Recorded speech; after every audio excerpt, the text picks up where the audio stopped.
wisata Gunung Bokto.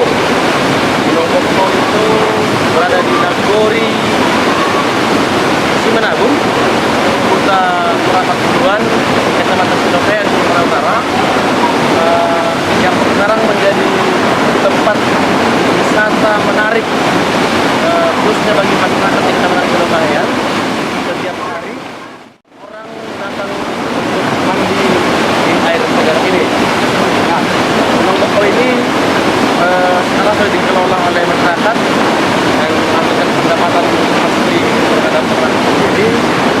Namun untuk mengembangkan objek wisata ini sebenarnya pemerintah memberikan perhatian membangun fasilitas seperti jalan yang dibagusin, lalu dibuat beberapa fasilitas kamar mandi, karena di sini belum ada fasilitas kamar mandi untuk tempat berganti pakaian, sehingga masih sedikit kurang. Ketika orang siap mandi, harus dibalik-balik bebatuan berganti pakaian. Kalau ada kamar mandi disiapkan, mungkin akan semakin mudah berganti pakaian. Nah, menariknya Gunung Bokto ini airnya jernih, namun kalau kondisi hujan airnya berubah menjadi gembur dan tidak bagus untuk dimandikan.